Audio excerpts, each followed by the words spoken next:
喂，testing， 係啦，咁事不宜遲啦，咁今日嘅活動就正式開始啦。喺活動開始之前咧，就等我介紹一下今日嘅活動計劃啦。咁我哋咧其實係香港賽馬會社區資助計劃古蹟前行文化遺產計劃嘅第3年。咁上2年啦，我哋就去咗大埔區啦。咁今年啦，我哋就嚟到深水埗，並且咧以反行其道為主題。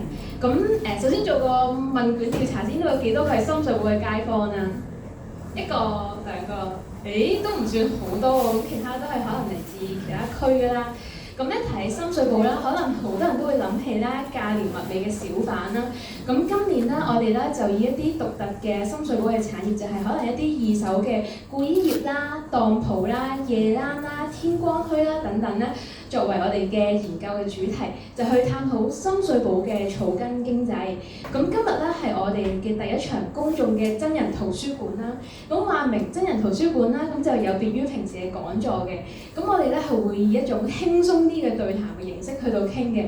咁而且咧，我哋今日啦好難得咁邀請到一位好重量級嘅嘉賓，就係馬冠堯先生。咁大家啦，相信都可能有睇過佢嘅書啦，或者係聽過佢嘅歷史嘅講座啦。但係有幾多個人可能係知道其實佢都係深水埗嘅街坊呢？咁今日啦，我哋就會邀請佢啦，分享佢兒時啦喺上里屋村嘅回憶啦，同埋佢童年嘅生活到底係如何嘅。我哋請佢上嚟。多謝晒佢先。係啦，咁我哋今日嘅深水埗其實變化都已經係好大，經歷過好多唔同嘅社區嘅重建啊、填海啊咁樣樣啦。咁你成長喺深水埗嘅邊一個年代咧？你嗰陣時嘅深水埗又係點樣樣嘅咧？我52年啊搬入上里屋村，1975年先搬走嘅。咁或者翻正話張 slide 先。咁呢度咧就點解打咗2個問號喺度咧？其實上里屋村一個好細嘅地方嚟嘅啫，1、2、3、4、5得5座樓，仲係5層高嘅啫。咁所以係未必可以代表到整個深水埗區。第二樣嘢咧就係今次純粹都係當一個口述歷史，佢訪問我講我細個嗰啲嘢嘅啫。咁即係冇乜好嚴格嘅歷史印證嘅。咁所以咧就我打咗2個問號喺度。咁上里屋村咧，可能喺深水埗住嗰啲人可能會知道啦。但係如果唔係嘅話咧，我諗都要介紹一下嘅。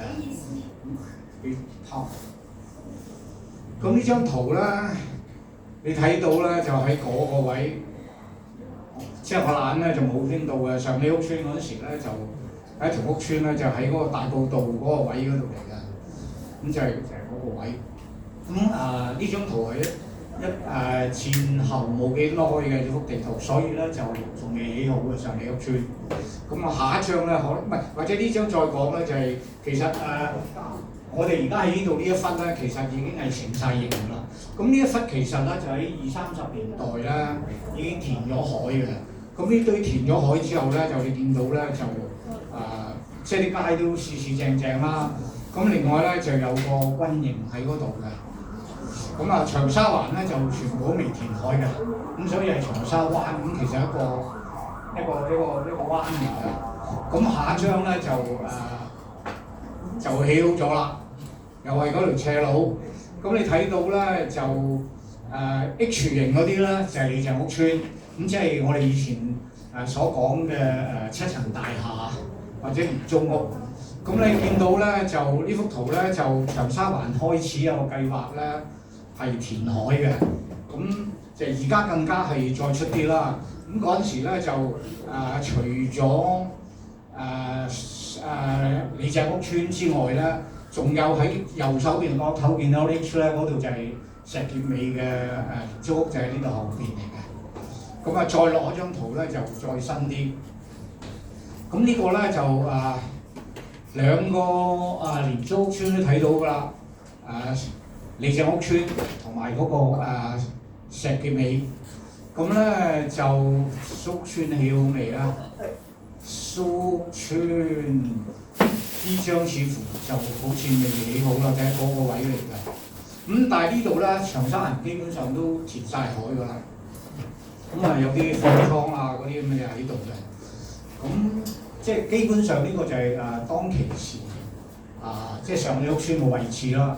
咁其實喺嗰個年代啦，呢邊呢個位咧，其實都係距離市區係比較遠嘅。咁正話Christine問咧，究竟同而家有咩唔同？咁我記得嘅咧就第一樣嘢就係個交通啦。呢張就係而家㗎啦，咁呢個唔講㗎啦，而家因為大家都知道熟悉呢度。咁咧呢個就係尖沙咀碼頭嗰個巴士站。咁你見到咧，仲有人力車嘅。咁其實我細個咧都深水埗都周街係嘅呢個人力車。咁咧就啲巴士你見到嗰啲單層咧，因為唔係太遠，即係唔係太多人咧，所以有單層同埋有雙層嘅。咁下一張咧就會睇到咧，就細個成日搭嘅咧就係6號同埋6號 A。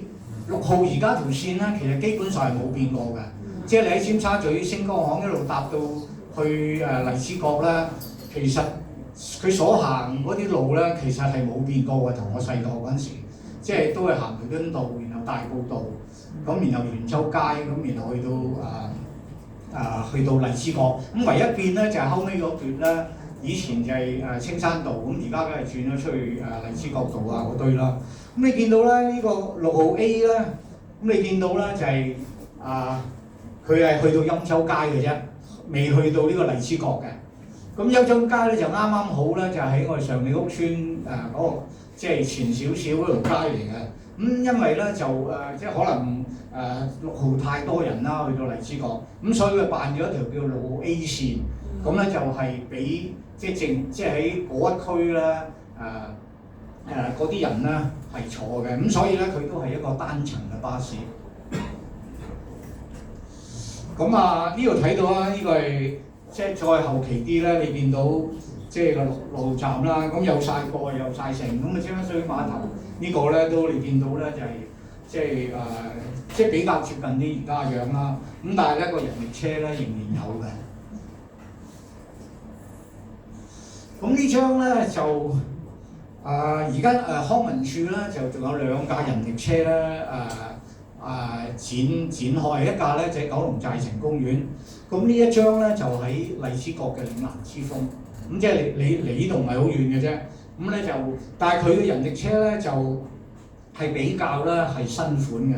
咁你見到咧好多都係用鐵做嘅。咁但係咧當年嗰啲咧其實係好多咧都係用木做嘅。咁即係如果大家想懷念下咧，就去試下一個公園睇下啦。咁嗰陣時即係如果你叫我諗起咧，我附近即係成個深水埗係點咧？咁我梗係即係附近嗰啲近啲，我會即係印象會深啲啦。咁呢度咧，呢張圖咧，你係睇到咧，右手邊嗰間咧就係李鄭屋官立小學。咁即係佢隔離咧就係古墓，即係而家好出名嗰個古蹟。咁佢隔離咧就黐住咧就係個古墓，咁隔離就係李鄭屋官立小學。咁我細個都喺呢度讀書嘅。咁咧就再埋啲咧就係有基愛小學啦，呢間就係善道小學，善道而家應該仲喺度嘅。咁呢間我就唔 sure 喺唔喺度啦。咁上里屋村咧，你見到咧就係呢一座同埋呢一座都係上里屋村，呢一座同埋呢一座白色嗰2座咧就係上里屋村。咁就係嗰個當然係出邊學船租啦，其他就係即係李鄭屋村嗰啲 H 型嗰啲徙置區啦。咁另外咧就下一張咧就係喺即係呢個咧就喺上里屋村嘅西邊啦，呢個喺秀村嘅東邊嘅。咁呢度最容易認嗰張咧就係兆豐濟國教堂。咁而家你喺石硤尾街行前啲咧，而家仲喺度嘅呢間嘢頭。咁後邊咧就出名啦呢個山。咁早2年咧就紅到發紫嘅就係主教山嗰個儲水庫啊。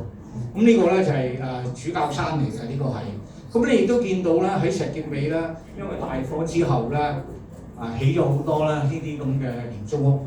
咁嗰陣時整個感覺咧就係即係廉租屋咧就係喺即係附近全部都係廉租屋，同埋或者如果講得唔好聽咧，就係全部都係低下，即係比較窮嘅人咧，係住喺呢啲地方嘅。咁啊，當其時就係呢個感覺啦。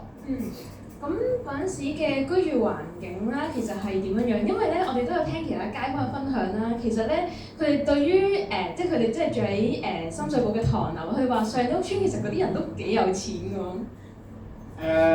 呢個係即係其實係即係政府啦，係做咗一堆即係其實上里屋村咧就係香港政府啦喺戰後重建裏邊咧係第一個嘅試驗計劃咧，就係開拓一個即係唔係私人市場嘅租務樓宇嘅，因為喺戰前咧所有嘅屋咧都係私人嘅，咁你租屋咧全部都係私人嘅，咁但係因為戰後咧新中國成立之後咧，香港人口係膨脹咗幾百萬，咁所以政府係頭痛咧，係即係如果你叫私人係起啲樓咧，佢哋即係講個回報㗎嘛，所以咧就即係唔係咁理想啦。咁所以政府諗咗一條咩橋咧，就係利用一啲半政府嘅機構，咁即係或者而家叫做非牟利機構啦，咁咧嚟起一啲屋，咁咧係租俾咧一啲咩人咧？佢嘅對象咧就係都係低下層，但係有一個條件咧就係佢一定有固定嘅收入，即係譬如你喺政府做啊，或者喺大公司做，或即係總之喺大嘅公司做，你個收入咧係固定啦，你先可以申請嘅。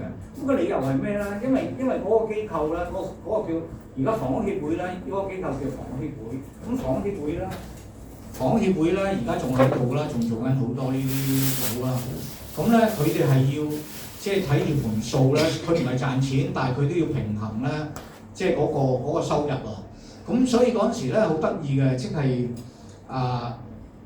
係即係你有固定收入，你先可以申請。咁但係你入到去之後咧，如果你冇咗份工嘅話咧，佢都有一個安排嘅。個安排係點咧？就係咧，佢喺碼頭圍嗰度咧，有啲咧比上里屋村細啲嘅樓嘅，咁咧佢就會咧轉介你嗰度，咁嗰度咧平租啲嘅，咁等你咧可以即係可以承擔得起嗰個租費啦。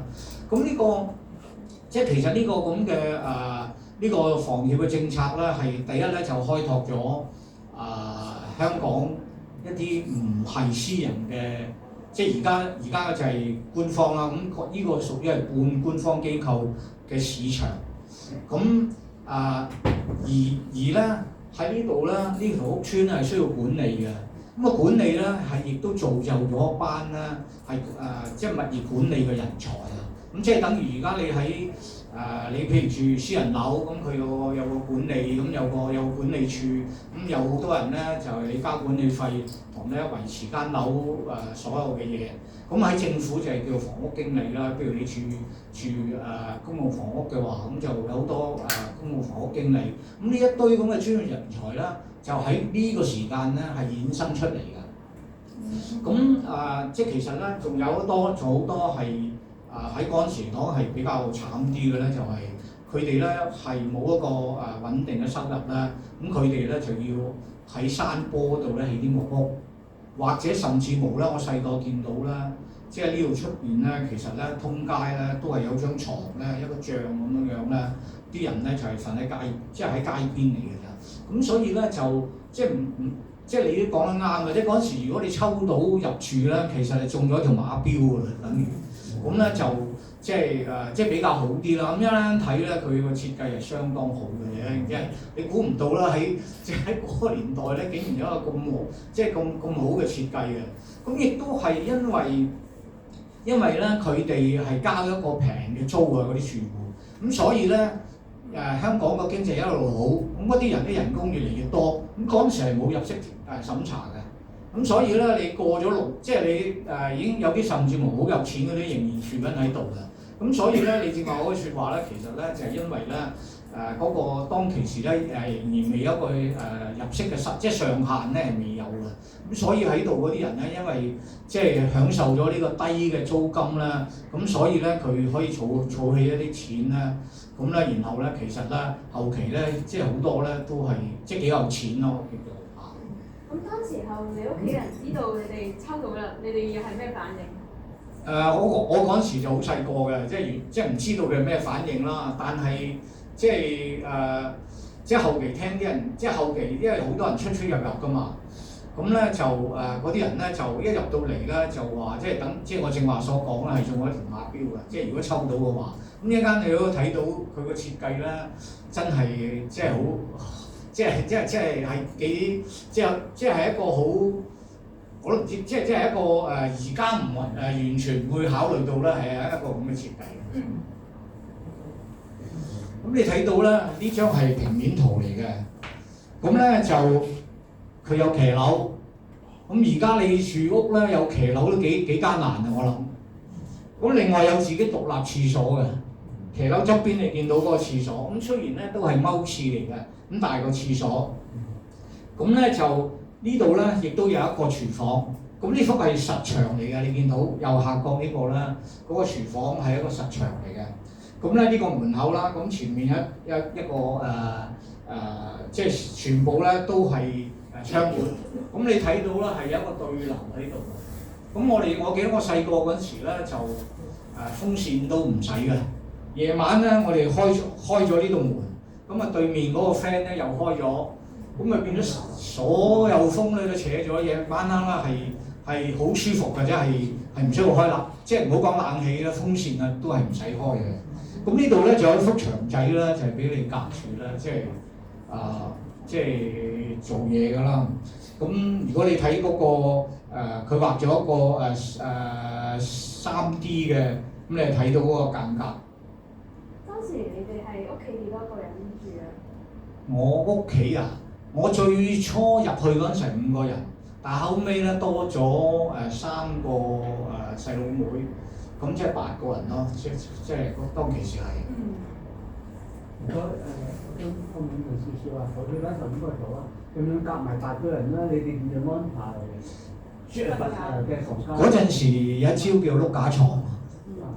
咁碌架床我諗呢度好多人都識㗎啦。如果你有翻上一年紀，我諗個個都瞓過㗎啦。咁嗰陣係碌架床嘅，不過碌架床咧仲係咧，佢唔係單人喎，係雙人喎，底下上高先係單人喎。咁我諗即係如果係同我咁嘅年紀嗰啲咧，我諗個個都應該瞓過晒嘅。係啊，嗰個係主人房嚟㗎係咪？佢呢度冇分主人房啊，仲咁奢侈啊！呢個係好平租啊，幾十蚊一個月啊！咁所以其實佢個 design 咧，其實已經好奢侈啦。獨立廁所、獨立廚房，你比起後期咧，你喺石硤尾或者上你隻屋村嗰啲喺公眾廁所、公眾廚即係出面廚房啊嘛嚇。同埋通風都好緊要。係啊，佢嘅 design 係有對流嘅。講唐樓就係好似呢啲建築就即係比較自己板間咧，啲人就話通風會比較差。但係如果你自己住咗間屋咧，係個咁大個窗又有騎樓晾衫咧，係冇嘅意義。係啊，咁你一有相啊，底下你可以係啦。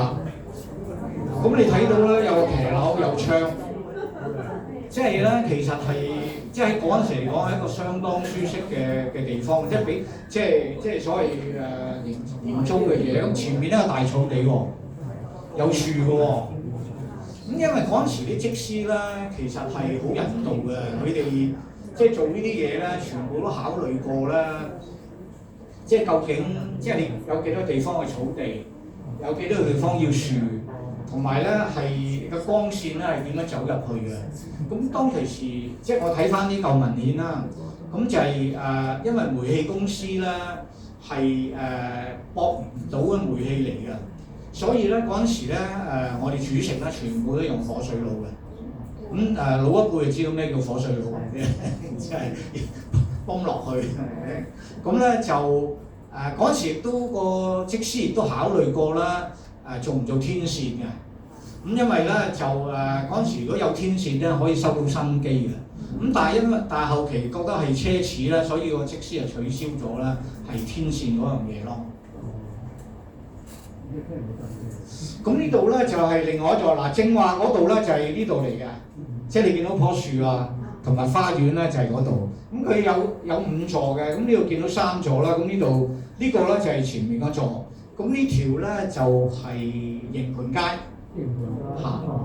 咁咧你就你見到咧嗰啲樓梯咧就即係你係好寬敞啊，即係冚唪係即係見到出邊嘅。咁亦都佢你見到佢前面亦都有草地啊，有樹啊咁樣，所以個設計嗰陣時係即係相當即係相當好㗎係。同埋都好低密度，我想問一層有幾多戶啊？5層樓，咁嗱你數到啦，1、2、3、4、5，即係呢一座嚟講咧，就一層咧有10戶啊，咁5層即係50戶咯，喺呢一座嚟講嚇。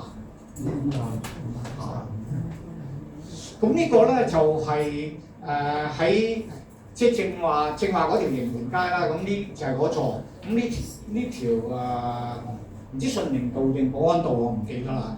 咁大家見到咧右上角嗰間咧就係北九龍裁判司處。咁你就即個地點咧，而家你開始比較清晰啲啦。咁呢個咧就係正話嗰座後邊嘅。咁後邊咧，你見到嘅即係都有個花園嘅前邊，亦都有樹嘅。呢個空地咧都好大㗎。咁咧呢個咧就係喺正話嗰度上高嚟嘅。咁呢個咧係一個球場嚟嘅。咁呢個球場咧係有籃球架添嘅。我成日喺度踢波嘅呢度。咁呢個球場咧亦都出過一個甲組職業球員嘅。咁不過佢就好不幸咧，前幾年就唔喺度。嗰個咧就係叫林守卓啊！如果大家有睇波咧，就可以知道咧佢當其時係都曾經代表過香港隊。咁咧嗰陣時咧，我都同佢喺度踢波㗎。咁咧亦都有打千秋。咦？呢個就得意啦，因為咧我哋咧其實之前都有傾過偈啦，就問其實佢嘅街坊即係佢嘅鄰舍會有啲咩人咧咁樣。而家我哋多數可能有啲公營房屋嘅鄰舍就可能都係啲華人比較多啦，但係原來咧以前咧係有葡籍嘅人士喎，咁同埋你同佢都幾 friend 嘅喎。係啊，就點解會有葡籍人士咧？咁其實咧佢爸爸咧就喺匯豐銀行做嘅。咁以前有個名咧就唔係幾好聽咧，叫鹹蝦燦，唔知你有冇聽過呢個名？咁係啲鹹蝦燦咧就係咁咧，所以佢收入係穩定嘅。咁佢收入穩定，佢咪可以申請嚟咯。咁佢哋有3兄弟嘅。咁呢個係最細嘅。咁但係咧，因為匯豐後期咧喺九龍塘嗰度起咗一啲宿舍啊，咁佢咧就搬咗去九龍塘。咁但係佢搬咗之後咧，我哋因為嗰度大好多啊嘛，咁所以咧成班人咧成日去佢屋企玩嘅，咁所以係開 party 嗰啲咯，咁成日去佢度玩嘅，咁但係而家咧就失聯咗啦，咁但係嗰陣時曾經咧係即係佢搬走咗之後都去屋企玩啦嚇，咁嗰堆就係成班咁上下大嘅一齊咯。咁你哋平時即係啲鄰里關係係點樣咧？因為咁開通又講到啲走廊啊咁樣。係啊，因為咧佢係打對面㗎，打對面咧正話提過咧，就係你夜晚咧，如果開着到木門，即係有鐵閘啦，當然因為驚防盜，開着到木門，大家開着木門咧係扯風啦，咁大家都係得益㗎嘛。咁所以嗰個關係咧，即係除咗呢樣嘢之外咧，其實有好多。即係嗰陣時喺度住，大家點解會個關係咁密切咧？呢度咧就第一樣嘢就係、其實係冇乜人有電話嘅嗰陣時。咁即係一層樓可能即係冇嘅一層咧，未必有一個嘅，即係成座咧，可能得一個半個啦係有電話嘅啫。咁但係咧嗰陣時，如果真係有啲意外啊，或者有啲乜突發事咧，其實佢哋咧。即係嗰個電話用戶咧，其實都好樂意啦。即係如果你急事咧，你要打電話咧，佢係幫你啦，係傳遞嗰個信息㗎。咁所以咧就變咗，即係佢俾你入到屋企聽個電話，其實係即係個關係應該好密切啦，大家都即係 friend 嚟啦，係。咁第二樣嘢咧就係更加奢侈啦。喺嗰陣時嚟講咧就。即係可能要過隔離嗰座睇嘅，如果你要即係睇電視，咁咧佢哋咧又即係點睇法咧？嗰陣時，因為即係嗰陣時咁細咧，坐唔到好多人噶嘛，喺間屋裏邊，咁咧就喺門口嗰度睇，即係開埋個門咧，成堆咧有啲單張凳咧企喺凳嗰度睇嘅，咁即係你可以睇到咧，即係大家嗰個生活咧，其實係即係好密切咯，即係有啲咁啦。咁當然啦，係即係有啲個別咧，佢係即係唔想，即係唔係咁 friend 嗰啲，佢又唔會，梗係唔會俾你睇啦。但係有啲係 friend 㗎嚇。咁啊，你正話睇到咧，中間嗰個樓梯嗰度咧，好寬㗎嘛，好寬敞㗎嘛，兩台麻將係冇問題㗎。咁如果係禮拜日咧，就有啲人甚至喺度咧係食飯嘅。咁但係咧就因為嗰陣時有個管理員咧係管理啦，你唔可以用啲公家地方㗎嘛。咁嗰陣時如果你真係要做打麻將啊或者食飯咧，咁咧就有人做睇水嘅。啊邊個嚟啦？咁嗰啲哇執嘢咁啊，即係散檔咯。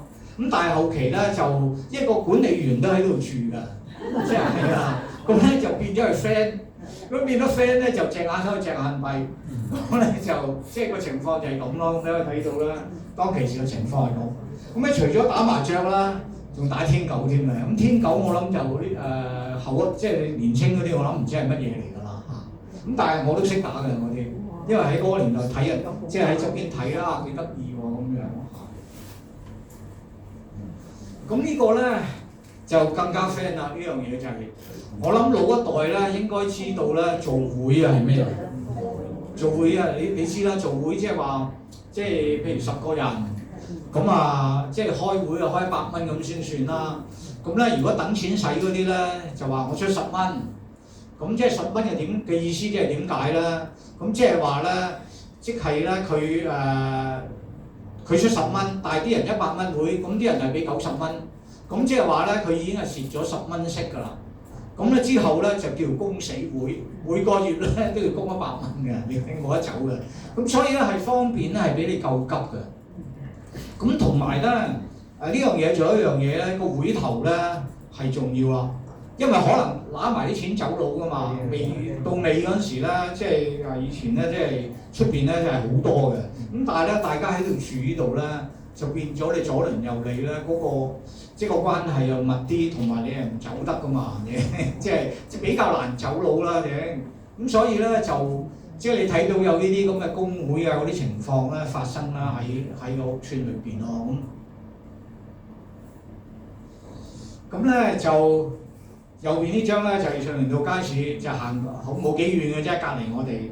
咁點解影一幅咁嘅嘢咧？因為我記得咧細個嗰陣時咧，有陣時啲老一輩嗰啲，即係我媽媽嗰啲咧，唔記得買即係買餸買漏咗條葱啊，或者買漏咗薑啊，咁啊搭隔離嗰個師奶咧，喂麻煩你同我整2毫子薑咁樣，咁嗰啲人咧就係、即係大家都係咁樣樣嘅，即係如果唔記得嗰啲嘢咧，嗰、個關係咧佢就係會即係即係 friend， 即係嗰個友誼就係咁樣樣啦。有啲咁嘅嘢，搭你買埋或者買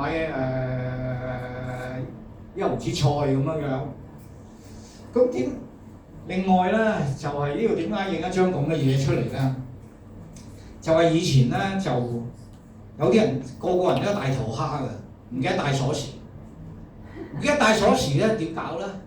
咁你如果揾個鬼鎖佬上嚟好貴㗎嘛嗰陣時。咁咧就有啲咧，有啲男人咧就見義勇為嘅。譬如佢依家唔記得帶，佢就喺呢度咧開咗呢隻窗，企落呢度，彎住呢度咧就落嚟呢度，咁啊同佢入去咧就開翻道門出嚟嘅，咁就慳翻好多錢㗎啦，真係。咁所以咧你可以睇到咧嗰陣時係即係有個互助精神咧，係比起而家咧係好好多嘅，即係。一來你又打對面啦，咁二來你成日都見住啦，咁即係個感情，我覺得比起而家我哋住，即係而家啲大廈咧，你一梯即係一層樓可能即係六伙至8伙人，咁好多時咧就1個月都見唔到1次面嘅，咁即係好爭啲唔記得佢姓乜咁滯嘅，你見到，咁但係嗰陣時咧嗰個關係咧係相當好。咁咧就後期喺第5座起嗰陣時咧，就有小童群益會啦。咁呢個小童群益會咧，其實喺戰前咧係由何明華主教咧係搞出嚟嘅。咁最初咧就係俾一班咧賣報紙嘅男童咧，咁叫做男童會嘅。咁但係後期咧就加埋啲女仔入去，咁咧嗰班咧就叫做即係阿嫲嘅，即係嗰班女仔咧專係專係訓練佢咧係做阿嫲。阿嫲咧即係以前打工啊，即係着件白衫啊、黑褲嗰啲打工嗰啲係專嗰啲。咁後期咧就改一名叫小童群益會啦，就係俾咧男女咧都可以去玩嘅。咁有康樂棋啦，咁我諗個個都玩過㗎啦。咁呢啲砌嘢啊，咁就喺嗰個新嗰座底下嗰度咧，就有個小童群益會，咁啲細路仔可以走埋一齊咧去玩嘅。咁打乒乓波啦，喺個空地嗰度玩波啦。咁呢樣嘢咧，我諗男孩子咧就嗰陣時個個都玩㗎啦，喺拍公仔紙。捲晒啲公仔紙咧，咁拍，有陣時就係獎對獎咁樣拍嘅。咁即係好多款啦。咁我記得係呢啲嘅。如果一間大家你記得仲有點樣玩法咧，你可以同大家分享下。咁呢個我諗個個都玩過啦，即係去到尾咧要調轉身嘅，咁然後跳翻轉頭。咁橡筋繩，咁呢啲咧係女孩子玩多咯，橡筋繩就，咁我哋男仔就比較少嘅。咁扯大纜嗰啲咧就係比較少啦，呢啲都係。咁波子棋，咁波子棋而家都仲有嘅，而家仲有嘅。咁嗰陣時都即係都好即係有人攞出嚟咧，咁咪一路要猜情尋咧，邊個玩先嘅？輸咗嗰個走，然後咧逐個褪入嚟咁樣嘅。咁象棋呢個就大少少先得啦，象棋就。仲有一樣嘢咧，就係嗰陣時咧冇去玩咧，就養金魚啊，因為喺街市咧好多金魚賣嘅。咁你睇呢個妹妹咧，又鬧金魚幾得意啊，真係。咁嗰陣時啲人咧都興咧係有條金魚喺屋企嘅。咁另外，如果你大少少咧，男仔咧就唔中意養金魚嘅，男仔咧就中意養啲鬥魚嘅，愛嚟打嘅呢隻魚。咁咧嗰陣時，我記得咧就係你養喺個樽嗰度咧，成日揾塊鏡嚟照佢嘅。有塊鏡照咧，咁佢就會谷起個腮咧，即係好似對面有個同你打嘅。咁嗰陣時咧就呢個叫彩雀魚啊。咁嗰陣時咧就即係都唔平，我記得。不過我唔記得幾多錢嘅，或者如果有人記得啦，可以大家分享下。咁打魚啦，呢個都係嗰隻魚之一啦嚇。呢個我諗好多人都玩過啊！你喺虎豹有個籠嘅，咁呢隻紅孩兒係最貴㗎啦，你喺紅孩兒就。咁呢隻係好好打嘅紅孩兒。佢哋想嚟呢啲係咪金絲貓？虎豹我哋叫虎豹。金絲貓都有嘅，虎豹其中有一類別咧係叫金絲貓都好好打㗎。咁呢啲俾個籠佢㗎。咁另外咧就放紙鷂，呢個成日有人跌落嚟㗎，即係喺報紙嗰度，即係放下咧就掛住嗰陣時咧就係放紙鷂最大樂趣係咩？係戒斷人哋嗰個。咁點樣可以戒斷人嗰個紙鷂咧？就係將啲攞個玻璃樽出嚟，揼到佢碎。咁然後咧就揾啲漿就連即係撈埋啲玻璃碎，咁一張紙叫做蠟線啊。嗰陣時叫做蠟線。咁蠟咗咧，嗰啲玻璃黐喺條線嗰度咧，咁就一定係你冇玻璃嗰啲係蝕底啲噶嘛。咁一戒斷人哋嗰啲咧，就成班喺度拍手掌噶啦，哇！真係好開心啊咁樣樣。咁呢個就係即係嗰個即係放紙鷂嗰個紙碌啦。咁嗰陣時咧就有一招咧就係、有陣時，即係通常咧你戒人咧你就係鬆噶嘛，鬆嗰陣時你順住個風咧特別勁啲嘅，咁但係鬆到尾你唔夠醒咧，你點搞咧？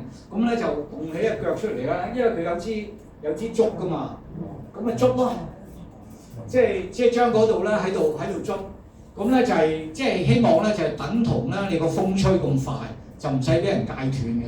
咁嗰陣時咧就即係放紙鷂啦嚇。咁咧呢度見到你睇下通道都係嘅。會㗎，呢度會㗎，勾住你咪自己搞咯，即係整斷咗佢，然後喺樓下嗰度等佢跌落嚟咯，為之捉鳥啊！因為嗰個紙鷂好貴㗎嘛，咁嗰陣時我哋放紙鷂喺邊度咧？就喺中間呢個位嘅，中間嗰個樓梯位就喺嗰度放，個個都喺嗰度放啊！因為點解咧？因為呢個係吹正西南風啊！喺嗰度咧，你一錯啦，西南風咧就好快就已經上咗去㗎啦。即係喺中間呢個位咧就係放紙鷂。咁啊，除咗即係動嗰啲嘢咧，都有靜嘅一面嘅。咁嗰陣時咧都即係如果係比較文靜嗰啲人咧，就係寫嘢咧係做筆友嘅。咁筆友咧你就要有個信封㗎嘛，咁信封有郵票嘅。咁甚至無後期咧好多咧就係同外國嗰啲筆友咧係通訊咧，係攞佢嗰啲郵票嘅。咁咧就即係集郵咧，係嗰陣時咧都有一堆人咧都興呢樣嘢嘅。嗰陣時係咪話咧喺呢度附近有間文具店，佢哋成日會買啲信紙啊？哦，係啊，其實一陣間我會提到心機嗰度，我會提。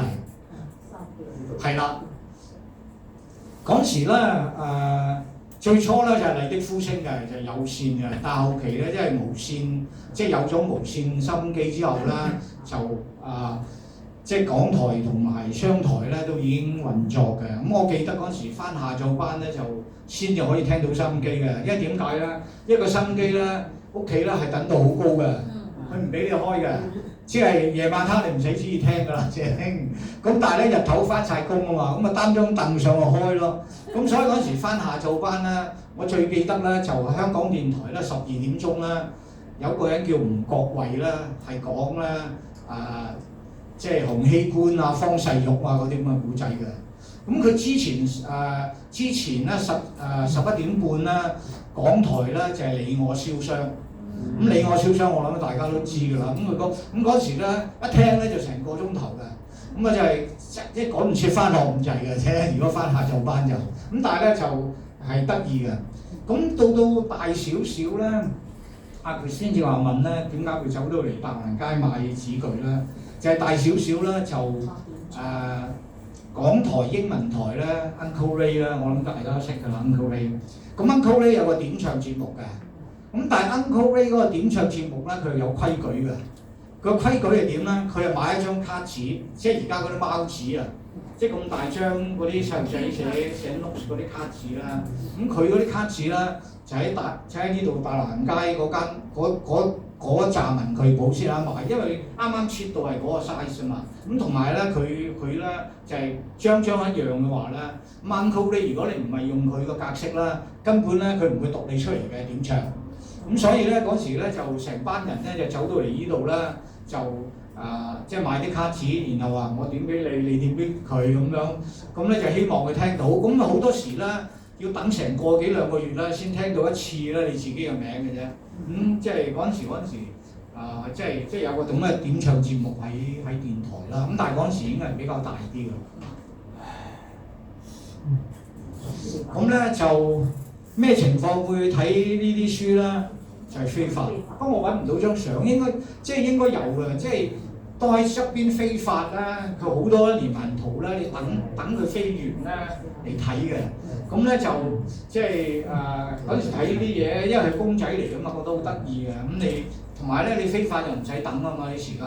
咁所以咧就即係睇公仔書咧，就係都係其中嗰個咩咯嚇喺嗰陣時。咁正話見到北九龍裁判司署，咁大家估唔估到點解我哋走去玩咧？玩咩咧？呢度後面有山啊！嚇？後面有山啊！喂，山嗰度另一個故仔。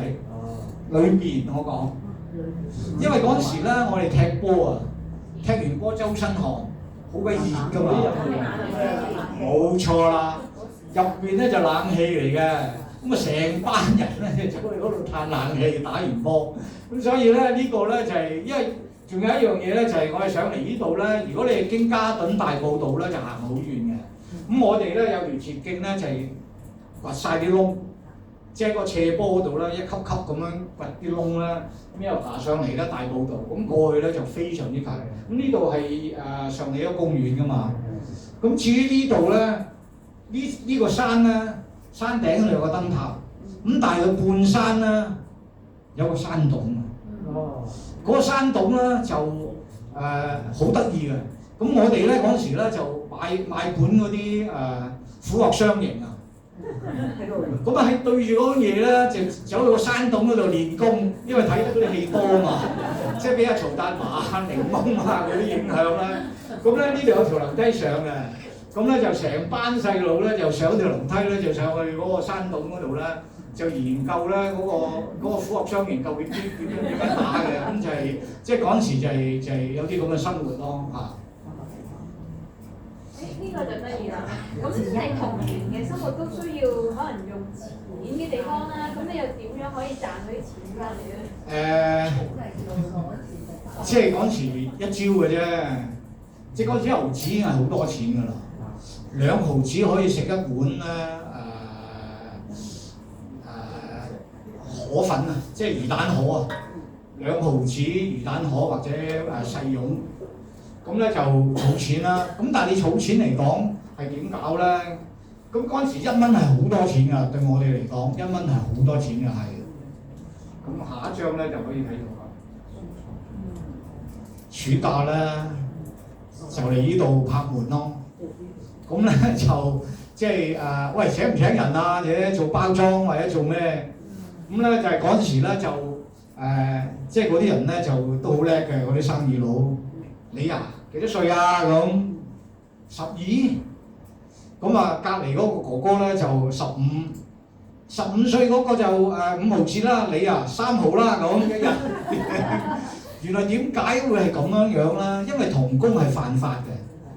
因為咧我記得有一次咧，我哋做咗下嘢咧，個老闆話：你哋快啲落樓啊！咁講喺嗰間咩冰室嗰度等。原來阿 Sir 嚟。阿 Sir 嚟咧就穿煲啊嘛，童工就罰得好重啊嘛，咁所以咧就即係喺嗰陣時咧就有啲咁嘅嘢咯。咁啊暑假咧就去即係啲，因為過啲青山道咧成笪都係工廠嚟咧，咁啊走去咧即係一毫子人都殺啦啫，真係咁就好過冇啊嘛咁。咁另外就有一樣嘢，下一張，嗰陣時咧好多山寨廠嘅。即係有啲喺啲大嘅廠咧，佢做唔切咧，係分啲山寨廠出嚟。咁啲山寨廠咧喺晒呢度呢兩邊嘅頂樓。咁佢哋頂樓咧，因為點解我頂樓咧？因為個天板可以等好多貨。咁咧就嗰陣時咧就我記得我媽咧就有做過2次即係嗰啲山寨發出嚟要做嘢嘅。咁第一樣嘢做就係穿公仔衫。即係嗰啲膠公仔咧，好多公仔衫㗎嘛，你同佢着晒之後咧，佢先可以咧包裝入去咧，去出邊嘅。咁嗰陣時香港嘅輕工業好勁㗎。咁另外咧就係穿膠花，穿膠花咧係一條綠色嘅膠，咁你要將嗰啲花咧逐個插翻晒嗰啲位。咁咧你即係呢啲咁嘅山寨廠咧，就佢判出嚟咧就俾即係譬如話你見到上里屋村喺度啦，嗰度係北九龍財政司署啊嘛。咁所以呢度咧係立晒呢度嗰啲住戶咧，好多人咧都做呢啲山寨貨嘅。咁做山寨貨，因為佢喺頂樓啦，咁抬一箱嗰啲膠公仔都好鬼重㗎嘛。咁我媽就話：衰仔，同我哋上去咁啊！咁同埋咧就每一次咧，佢哋有一種拍紙簿嘅。個拍紙簿咧就你俾咗幾多箱咧，有幾多個公仔佢數過，然後吸個印嘅。咁到月尾咧就會出糧嘅。咁咧就我記得咧嗰陣時咧就都有好幾年啦，係託呢啲嘢咧上去呢度嘅。咁我媽咧有陣時出糧咧都醒你啦咁講，整1毫子俾你使下啦咁。咁咧就即係可以咧就有少少呢啲咁嘅嘢啦。咁嗰陣時就即係要儲埋咧先得嘅，因為我記得啦喺對面先樂顯睇戲啦。即係就算5點半公餘場啦，都好似2蚊嘅錢，唔係2毫子嘅錢在都係要。即5點半係最平嘅公餘場啊嘛，啲正場就唔止啦。咁所以咧就嗰時咧，即係都要諗下啦，嗰2毫子係點使咯？究竟食細蓉好啊，定去睇戲好啊，定點好咧咁？或者買條魚好咧咁？即係嗰時係好即係有一啲咁嘅諗法咯嚇。咁呢個咧就可以去我哋下一步。咁我哋頭先有講過啦，其實深水埗就好多排檔啦。咁你平時消遣嘅話咧，又會喺啲排檔度除咗我哋可以除咗食嗰啲麵啊，或者好多唔同光顧之外，你仲有啲咩印象咧？其實明渠裏邊嘅排檔啦，我主要講咧就唔係講大排檔，咁一陣間我會講大排檔。但係明渠咧，深水埗係相當多嘅。我諗除咗觀塘黃大仙咧，佢應該比較多嘅。興華街即係蘇屋村嗰條啦，而家冚咗。咁嗱嗰度蘇屋村啦，大家睇到啦，而家拆咗啦嗰度。咁東京街有條明渠啦。咁呢個係新舞台戲院。如果你嗰陣喺呢度住咧，就知啦。咁你見到明渠。咁下一條應該係南昌街啊，呢度好近啦。而家你都見到咧，南昌街都係明渠。咁我想講嘅咧就係下一張花墟明渠呢度咧就我哋好好玩嘅，我哋咁呢度係球場，呢條係明渠，咁你再下一張啦，咁你見到條明渠，咁又再下一張，呢條明渠駁去邊咧？駁咗去水渠道啊！呢度近成東樂戲院，咁呢度咧其實底下係一條明渠嚟嘅。咁以前我哋花墟踢波咧，個波如果跌咗踢咗落條明渠咧。嗰度冇嘢落嘅，唯一落嘅咧就喺呢度。呢度有堂梯咧，就落去。咁啊等嗰個波咧喺上高嗰度咧流到嚟呢度咧，咁就執翻個波。因為個波係好貴嘅嗰陣時，我記得係幾十蚊啦，即係30-40蚊一個咧，係要10幾20人，每人夾幾毫子咧先買到嘅。等幾耐到啊？嚇？等幾耐到會出現啊？咪等佢流翻落嚟咯。等幾耐？通常你要報幾耐？唔係我哋跑到去咧，通常都要等嘅，即係我哋一定快過佢嘅。我哋嘅經驗就係我哋快過佢嘅，因為但會唔會有陣味㗎？嗰陣時係嗰陣時唔理得咁多㗎啦。總之個波咁貴咧，就最緊要攞翻個波有得踢啊嘛。如果唔係咧，即係冇考慮到其他嘢咯，即係危險啊，或者佢衞生啊嗰啲嗰陣時係唔會考慮到呢樣嘢。咁另外咧就嗱，呢度係東京街嗰條明渠啊，正話。咁咧就我點解攞個單車出嚟啦？其實嗰陣時有租單車嘅。咁但係租單車都貴㗎，唔知成6至半個鐘㗎。咁啊租單車咧，其實嗰陣時好危險嘅，即係我哋即係嗰陣時係膽粗粗啦，租咗就通街踩，其實好危險啦。特別咧係落斜啊，特別係斜路斜落啦。你去到尾嗰度咧，嗰啲車咧係打橫行咧，其實咧即係嗰陣時都係我覺得係算好好彩㗎啦啫，即係冇出過事。咁但係呢啲上車跌啊嗰啲咧就成日都有㗎啦，成日都損晒㗎啦，你一跌。咁同埋咧踩單車咧嗰陣時仲有一樣嘢咧就係閘車啊！咩叫閘車咧？就係將架車停咗，咁打邊個停得耐？即係你架車停咗，你唔煩，即係唔跌咧，咁嗰個就好掂啊嘛，即係。咁你點樣控制到個單車你停咗喺度咧，又唔跌啦？咁其實一招咧就係揾隻腳踩住個轆前轆，即係喺度咧就踩住個前轆咧，你就可以好耐咧咁樣等咗喺度。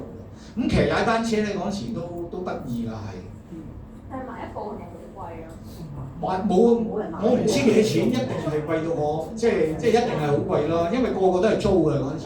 仲有一樣嘢咧，就係你要講緊咧呢樣嘢咧，我啱啱諗起咧喺裁判司處嘆冷氣聽審嗰個故仔。咁因為嗰陣時啲麻雀都好貴一副㗎，咁全部都係租㗎。咁啱啱嗰次審咧，就係一個女人咧喺街嗰度咧係打麻雀俾人拉咗，咁跟住咧就充公咗副麻雀。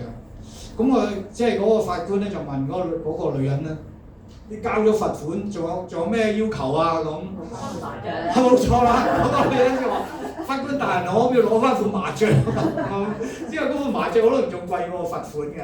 咁所以咧就係即係喺嗰個年代咧，其實租咧係一個普遍性嘅嘢咧，係多過買嘅。咁而家乜都買㗎啦，咁但係嗰陣時係租係好普遍㗎。搬到嘆冷氣都聽到故事。係啊，咁你即係嗰個特別好笑啊嘛，因為喺街嗰度唔可以打麻將。咪可以㗎，聚賭啊嘛。哦，聚賭啊嘛，私人地方就可以。咁啊到大啲咧，就中意睇啲殘局啦。咁啲殘局咧就係通常係即係唔知3毫子啊、3毫子或者2毫子一盤嘅。咁任你個藍色或者紅色嘅。咁啲人咧次次都輸嘅，我見到啲人都咁咧就即係其實而家我嗰陣時鴨寮街都好多呢啲嘢㗎，即係你睇殘局啦。咁啊即係咩長即係佢有晒啲規矩啦，長章作父啊、和棋雄勝啊呢啲。咁咧就嗰陣時好中意睇呢啲嘢嘅，即係比較大嗰陣時咧就中意呢啲嘢咯。咁啊睇戲啊，咁啱啱好啦，呢間仙樂戲院咧。呢個咧就係巴士廠嚟嘅，係停車嘅。仙樂戲院到正咧就係上美屋村。咁呢間仙樂戲院咧就嗰陣時咧就都成日做戲嘅，但係佢唔係做一線㗎啦。通常都係二線咧，即係出邊嗰啲首映咗之後先嚟到做嘅。都會去仙樂戲院睇戲啦。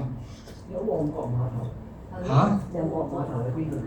旺角碼頭唔係深水埗碼頭咧，就喺北河街直出；旺角碼頭就喺山東街直出。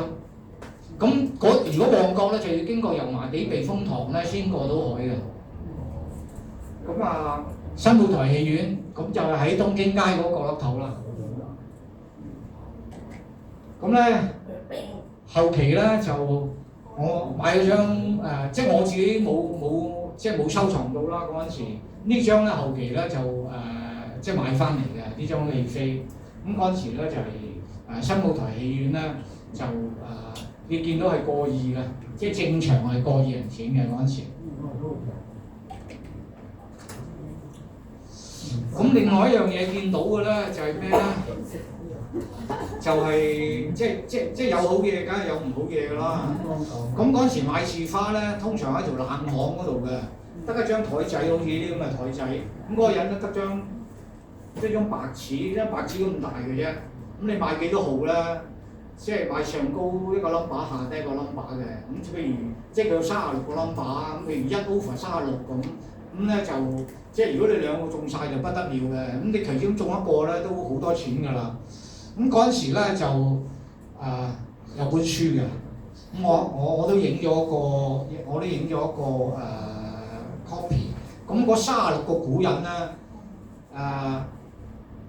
即係我自己 check 過啦，我就係 check 到咧3-4個係真係有其人嘅啫。即係可能我嘅功力未夠啊。咁其他啲咧我係揾唔到嘅嗰啲古人。咁咧就每一個古人咧係代表一個字嘅，即係代表一個 number。咁但係即係佢嗰度人嘅地方就係咩咧？嗰個古人咧有明替同埋暗替嘅，即係話咧嗰個古人可以有即係就算出嗰個古人咧，其實都有3個 number 可以得嘅，即係有明替同埋暗替嘅啫。咁所以咧嗰啲報紙嗰陣時咧，之前咧喺報紙咧佢有對聯俾你嘅，即係賣字花。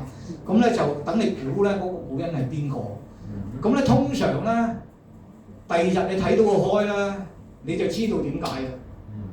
即係佢可以套翻入去咧係啱嘅嘢，第2日就咁即係所以咧嗰陣時點解咁多人咧係走去買咧？就係即係有一個原因喺度啦。咁右邊呢張就係當其時嗰個字花字啦，即係呢個食狗肉和尚咁，梗係講當中36個古人其中一個啦。咁但係有其他啲古人咧可以暗替和尚嘅喎，即係嗰個你有幾個 number 咧都可以代表和尚嘅。咁但係你就要估咯。咁你睇到咧，即係嗰陣時咧，真係因為特別係買字花咧，通常係嗰陣時啲女人買多嘅。咁咧就即係通街都係嘅啫。我哋嗰度咧，即係好多條街咧都見到咧係即係開字花㗎。佢喺幅牆嗰度用支粉筆咧寫兩個字嘅啫，譬如2除30或者5除36咁，就係佢有上場同埋夜場嘅，有日場同埋夜場嘅。咁日場咧就開呢個，夜場就開呢個。咁相傳就話佢開嗰陣時咧有36個瓦撐煲㗎嘛。咁睇下點樣揈到邊個爛咧，就係嗰個啦。咁其實即係我覺得呢啲係，即係我覺得佢係做多個啦。佢收到有幾多最少人嗰啲，佢咪開咯。所以一定即係10到9片咯。咁但係嗰陣時係相當流行㗎嚇。咁另外咧就喺街邊咧，亦都即係我哋屋村就少人續玩呢啲嘅，因為呢啲都比較就係俗一啲，即係15糊啊、斜釘啊呢啲咧，咁就通常喺鄉村多嘅。如果你去新界鄉村咧，咁你數15糊啊、數斜釘咧，成日都有。咁喺街邊成日見㗎啦呢啲。另外一樣咧，就係嗰陣成日見㗎啦，就因為嗰陣時出殯咧係好重要嘅，因為點解咧？因為嗰陣時嗰啲人咧覺得咧，你出殯咧有幾笪地方一定要去嘅。第一笪就係你裝香俾佢嘅屋企，因為咧即係佢哋嘅諗法咧就係、是，如果你唔帶過去嗰度咧，嗰柱香咧佢收唔到嘅，佢唔識訂啊，即係話。咁呢個第一笪地方一定要去就係即係嗰個出殯一定要屋企啦。第二樣嘢咧就係、你出殯咧一定咧就係、如果你喺鄉下啦，就一定要經過祠堂嘅。因為你去過祠堂咧，你先識路。咁然後第三笪地方啦，一定去個墳嗰度啦。如果唔係咧，佢都食唔到你嗰啲香啊，即係。咁所以嗰陣時咧就所以出殯咧一定要經過呢幾笪地方嘅。咁呢度咧就出殯點解要有個棚咧？就係即係個棺材要落嚟嘅。咁即係嗰啲傳說咧就話即係你死咗之後棺材你行唔到嘅。一定要上落嚟嘅，咁其實咧，我覺得就唔係嘅，我覺得係咧，啲樓梯窄嗰頭嘅棺材咧，根本就冇辦法過到，所以一定要搭個棚咧就落嚟嘅。咁咧就即係如果即係你即係嗰陣時啲人咧，你出殯咧，其實嗰個陣仗咧同你做大壽咧係相似嘅，因為如果條龍少咧就冇乜面嘅，特別係有錢人啊，佢請咧都請啲人嚟咧哭喪啊。咁咧就一路行一路喊嘅，咁要哭喪啊咁樣。然後咧仲有一樣嘢咧就係咩咧？殺錢。咁我哋可以斗零啊，佢殺就殺斗零，咁我哋係執嘅啫。咁咧所以咧就有一啲即係見到一啲咁嘅即係出殯嘅特色咯喺嗰陣時。咁去到我諗70年代先至係少見咯，即係60年代咧都好普遍嘅嚇。我見係啲車都會讓到佢。係啊。好啦，就即係有咗錢咧，就大排檔咯。咁大排檔好多度都有嘅，其實嗰陣時即係久唔久一檔，久唔久一檔。咁但係呢度咧啲相咧就係即係通常黐住嘅，咁黐住嘅理由咧就係因為好多款式啊。即係你食牛雜麵咧，其實可以叫嗰個油尖多嘅。因為有啲係賣油尖多奶茶㗎嘛，咁有啲係可能食燒味啊咁樣樣。咁嗰陣時咧，即係我哋行過咧嗰陣時，即係食粥咧，我見到人食粥咧就喺度猛睇嘅，後尾睇咗一輪咧之後儲夠錢咧，就坐喺，因為佢淥粥喺裏邊嘅，咁你咧就擔嗰張凳仔咧啱啱好咧坐咗喺度咧，就睇住佢點樣淥嗰啲粥啊。係啊，咁另外咧就係佢整呢個腸粉咧，就有排粥嘅。咁咧就係倒啲米漿咧，咁一刮，然後冚住佢之後蒸一蒸咧，咁就變咗腸粉㗎。咁嗰陣時反而食嗰碗嘢咧，我覺得嗰陣時唔係最 enjoy，最 enjoy 就係睇住佢入邊整嘢，即係坐喺呢個人個位啊。即係嗰張凳仔，即係嗰陣時唔知咧，而家我坐唔到呢啲凳仔啦。但係嗰陣時咧，坐喺張凳仔咧，望住佢整嘢咧，我覺得好得意啊！係啦，嗰張凳仔就係呢啲轎凳上高咗一張凳仔啊！嗱，呢個就係呢個賣西式嘢咯，呢個就係咁但係啲人真係好嘢喎，你睇下，即係佢覺得好舒服喎。但係而家咧我就一定坐唔到咯，我而家就。但係啲人咧，你睇到咧，你睇下幾，即係佢好自然咧咁。咁我諗起咧就係嗰啲人以前攰咧就踎喺個地下度，即係譬如啲咕喱啦，你做完嘢咧全部踎晒喺地下，咁我可能係咪真係休息緊呢隻腳？我都唔知啊，不過佢哋就嗰陣時好興咁。嗰陣時有排冇得排啊嘛，所以冇排嘅。有排，大排檔係咁咪早期冇，但係後期有排嘅。邊個嗰個明星屋企咪大排檔咯，好靚嗰個，後尾傻咗嗰個，我唔記得叫咩名。係啊，藍潔瑛冇錯啦，藍潔瑛屋企咪大排檔咯。咁嗰陣時衞生情況點樣？喂，當然係，不過嗰陣時咧係冇人理呢樣嘢嘅，係冇人理㗎，即係你側邊有狗喺度咩咧一樣照食㗎，即係嗰陣時，即係嗰個即係點講啊？即係佢接受嘅程度咧係比而家咧係高好多，即係好多嘢咧覺得咧冇乜嘢㗎。即係冇錢就覺得冇嘢嘅，污糟又覺得冇嘢嘅，咁但係而家係唔得㗎嘛，好多嘢都咁係同埋佢啲嘢都係倒晒落個坑渠㗎嘛。其實係因為坑渠咧就係栽雨水嘅，唔係栽污水嘅。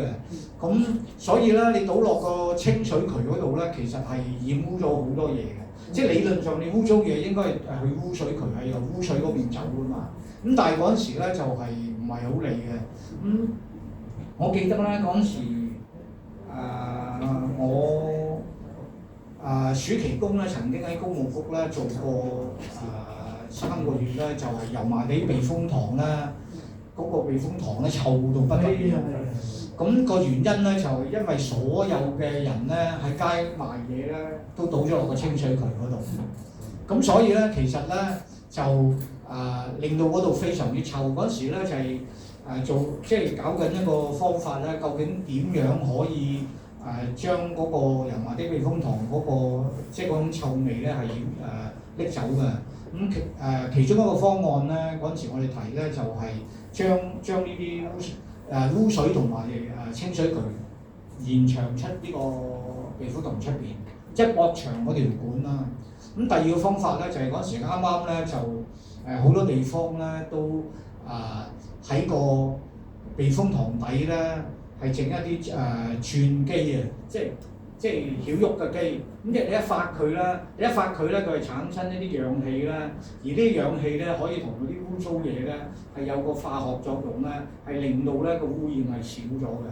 咁但係呢套計劃咧嗰陣時因為太貴啊，所以咧呢個係冇採用到嘅。但係後期啟德即係啟德跑道出邊嗰度咧，好似曾經係用過嘅。不過題外話啦，翻嚟呢度咧，咁笑納啦，嗱又係呢個冇凳都掂喎，真係好掂喎，餐飯即係有啲即係所以嗰陣時嗰個生活嗰個容忍度咧係比而家係高好多嘅。嗱，我哋嗰陣時雖然咧，我哋前面有個花園，但係呢個友好犀利喎，真係掟得中喎。我哋喺騎樓嗰度咧，叫佢買啦，咁即係我哋唔夠力啦，咁嗰啲錢咧就跌咗落個花園，我哋琴日嚟攞咗，但係咧佢就一掟上嚟咧就實中喎。咁嗰陣時係得意㗎，呢啲嘢係，咁即係都比較興啦呢啲嘢嚇。咁咧。呢樣嘢咧，好多人都好驚㗎啦，咁嗰陣時喺邊度攞㗎咧？就喺嗰啲電燈電燈柱上高咧，就揾盆水啦，咁佢就自然就會跌咗落嚟嘅。咁但係咧就我20年前咧，我翻廣州咧，就好想再食翻呢啲嘢。咁但係嗰陣時已經係唔同咗味。即係同我細個食嗰陣時係完全係兩回事，咁而家更加唔使講啦。唔知係因為佢啲 DNA 變咗啊，定係我條脷變咗？唔知啊。總之嗰陣時咧，啲人咧就攞盆水咧就攞咗嚟之後就攞嚟食㗎。嗰陣時係點樣食㗎？炒㗎。大排檔冇賣呢啲。大排檔我冇試過，我冇試過。係啊，自己嚇，即係當係加餸咁咯。OK。咁啊再大少少咧就離開深水埗去玩啦。咁啊九龍仔游泳池就係九龍第一個嘅游水池。咁嗰陣時咧就我喺嗰度學嘅。咁嗰時即係而家就要上堂要成啊嘛，而家，但係嗰陣時咧，我喺呢度學呢啲所謂狗仔式咧，即係游得幾步咧，就走去荔園嗰度。其實係好危險啊，其實係，但係嗰陣時係完全係唔知道咧嗰種危險性嘅。咁總之有得玩咧就掂啦。總之我要玩嘅，嚇。咁頭先嗰個游泳池咧，係得呢個有冇深水啲㗎？有好多個，有個跳水台添嘅，九龍仔啊！而家全部翻新晒啦。嗰個呢個好似1960幾年開始，嗰陣時我12歲到啦，喺呢度學嘅，咁學到幾步咧就膽粗粗跟人哋去嗰度。咁啊，你喺度隔離嗰條街，咁其實我覺得咧，同而家個分別咧係唔大嘅。賣嗰啲嘢，即係我自己嘅印象係覺得唔係太大，因為當然嗰啲款式係變晒啦，但係賣嗰啲嘢咧都係嗰啲二手嘢啊，即係所謂你個即係咩喊咧，即係嗰啲二手鋪啊嗰啲咯。咁其實嘅地下嗰啲全部都係二手鋪，舊書啊舊咩都有。因為我哋訪問咗一個喺深水埗賣黑膠碟嘅叫阿坡啊，佢都上好多媒體，佢就話其實可能好多係有錢人咧搬屋或者明星咧搬屋嘅時候咧，佢哋就會有啲人咧係專去收集一啲嘅黑膠碟啊，或者啲絕版嘅，或者係俾電台去打碟嘅嗰啲碟咁樣樣，佢哋咧就收集完之後咧，嗰啲其實先至最值錢嘅喺市場上面，而且亦都揾唔翻嘅，係近年先至興翻咁樣樣。仲你講開呢樣嘢咧？就如果有大人物屋企掉嘢咧，嗰都係寶嚟㗎。即係好多嗰啲杯啊，可能個明星邊一屆冠軍咧，嗰啲杯咧，而家都有得賣㗎嘛。咁啊就喺嗰度攞出嚟咯。即係特別係有錢佬嗰堆啦。唔使啊，同埋其實深水埗嗰度咧，有陣時係中大嗰個前門啊。哦，前門啊，咪而家喺度啊，個牌都有啊。係。佢哋咁就因為佢哋嗰啲即係當時期寫啲書信，咁你唔會諗到呢啲信可以幾千蚊、幾萬蚊咯。係啊，可以好貴㗎，即係其實90年代佢哋已經死啊嗰時個貧困就。不過錢穆嘅書信咧，即係我過去3個舉例，其實係嗰度住咗。唔係，如果你有興趣咧，喺深水埗係好多㗎。唔係而家仲喺度嘅，而家喺能仁書院對面嗰度咧，嗰度舊陣時係桂林街新亞書院嘅舊址。而家你一間行啦，都唔係好遠嘅依度，佢有個牌喺度嘅，而家都即係話係新亞舊址咧。其實我唔知係嗰度，因為我係搭深水埗碼頭對面。隔離條街咧，嗰度係桂林街。嗰度叫欽州街咧，我嗰陣時咧，我係喺嗰邊，即係深水埗差館嗰度咧，佢隔咗先係新亞書，我唔會諗住原來真係中大啦，但係同桂林街近住又一段距離，可能嗰個已經係第2代。嗰陣時咁嘅距離覺得好近㗎啦。即係其實我就唔知道，我就以為嗰個係舊址。你講起錢穆嘅書信咧，其實新亞有班舊嘅校友咧。將佢整理咗，已經係結集咗成書。即係呢度係好多啲舊嗰啲人喺度，咁佢住舊樓咧，佢哋走咗咧，啲人即係唔愛嗰啲。其實覺得值錢，原來啲書。其實咧，嗱，往年嘅新年咧，其實喺呢度附近咧都好多地攤嘅。我有，即係新年啊！但係今年我唔知有冇啊，但係舊年咧我行過咧，仲有好多地攤嘅。疫情前開始啊，係啊，年30，即係佢哋翻即係可能懷念緊嗰陣時嘅嘢，咁即係如果你新年咧，可以走去呢度睇下啦，就即係當然係冇嗰陣時咁啦，但係都有好多地攤喺度。即係佢雖然冇啲明星店擺得咁整齊咁靚，但係你如果細心啲去尋寶咧，可能都會揾到啲寶物喺入邊。唔係你知道咪係咯嚇？但係你當年都已經係買呢啲。係啊係啊。咁啊，而家就係咁樣咯。即係而家我都成日去幫襯㗎。而家可能買電話卡比較多。我就唔係買電話卡，我係買屋企嗰啲即係雜物。譬如我換呢啲閃燈啦，或者買啲掃啊，或者買一啲即係嗰啲電線膠布啊，或者水喉膠布啦，我估唔到係即係以蚊計嘅啫喎，1蚊2蚊嘅啫喎。即係如果你喺出邊買啦，你冇10蚊8蚊都唔得啊嘛。咁所以我好多時咧走嚟呢度買嘅。咁點解要講呢間戲院咧？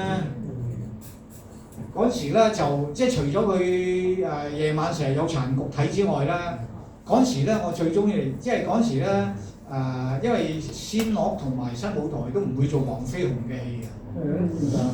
北河咧就係、逢係黃飛鴻咧，佢都係首映㗎啦。咁所以咧就成日嚟呢間戲院嘅，咁即係關德興啊、曹達華嗰堆咧，就嗰時即係差唔多套都睇咯嚇。而家係邊個位置嚟？而家就係街市對面，北河大廈。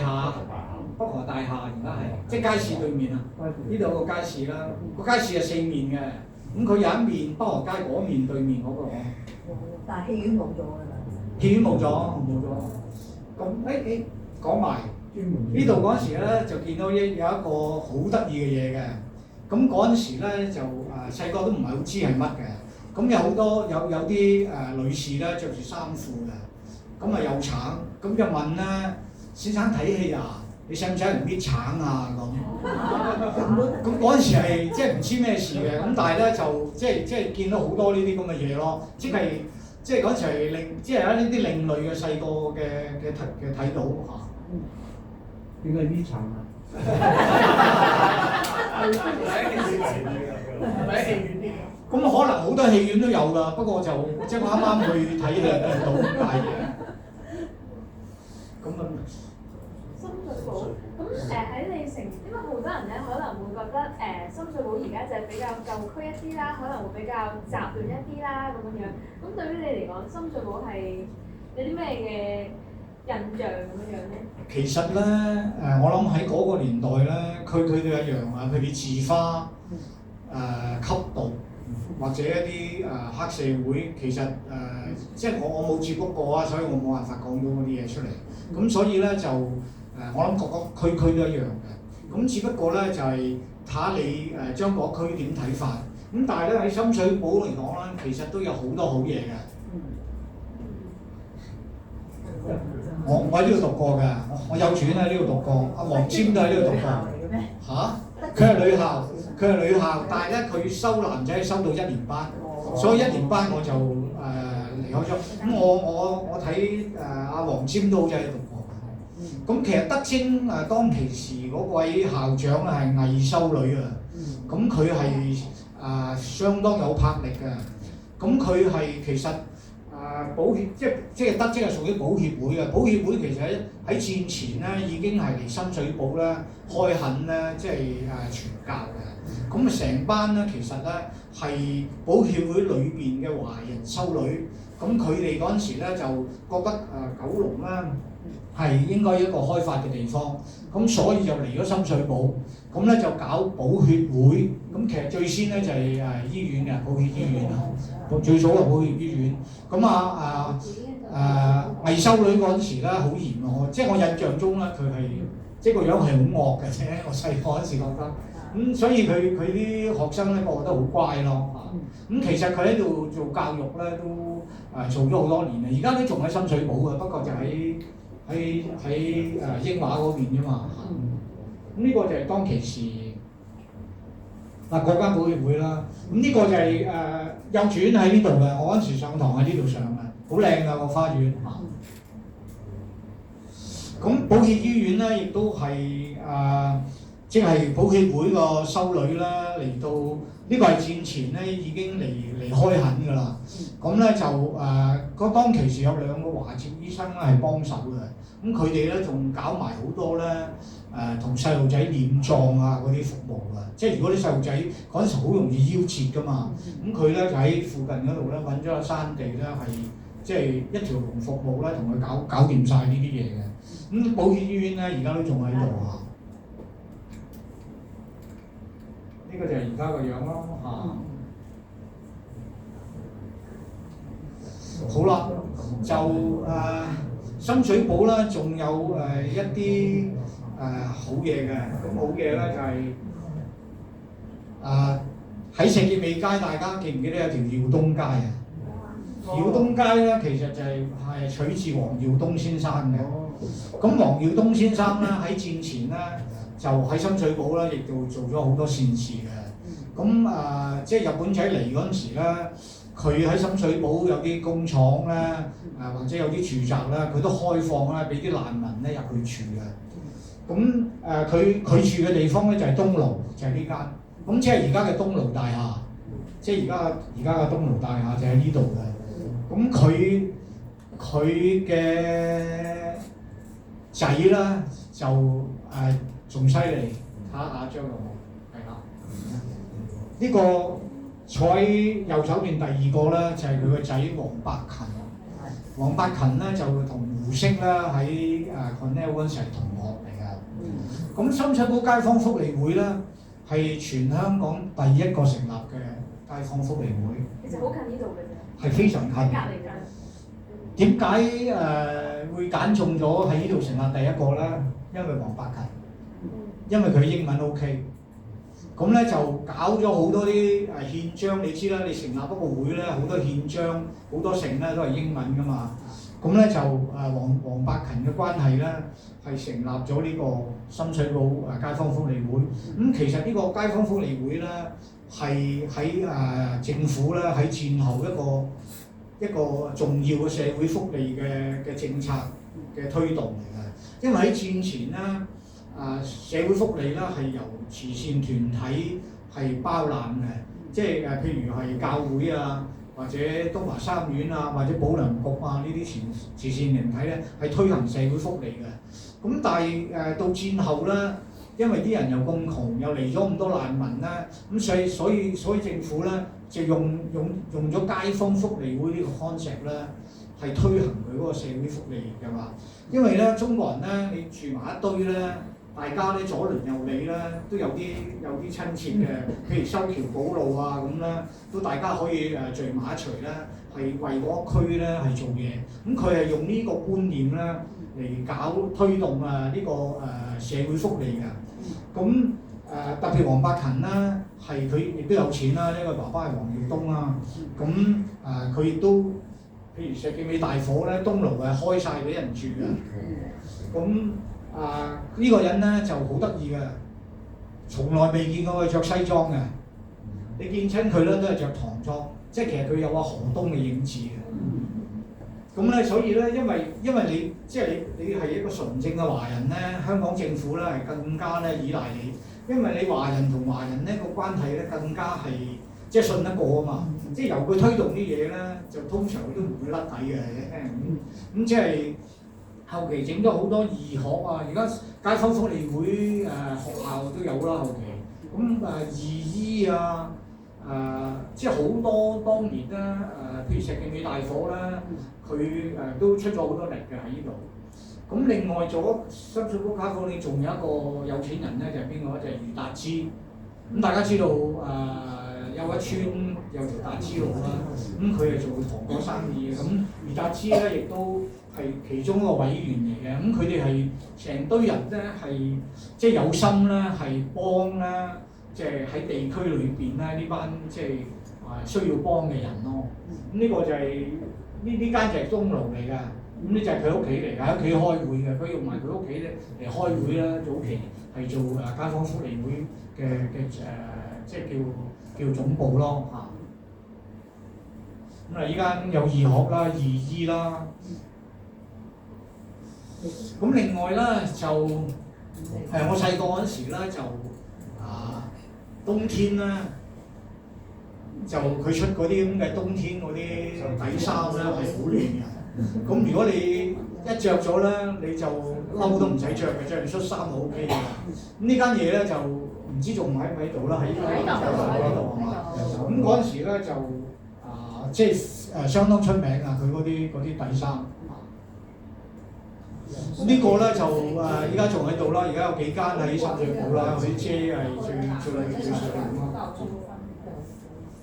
咁呢間嘢執咗冇幾耐啫，呢間嘢執咗冇幾耐啫，呢間嘢咁就係即係舊式嘅酒樓咧。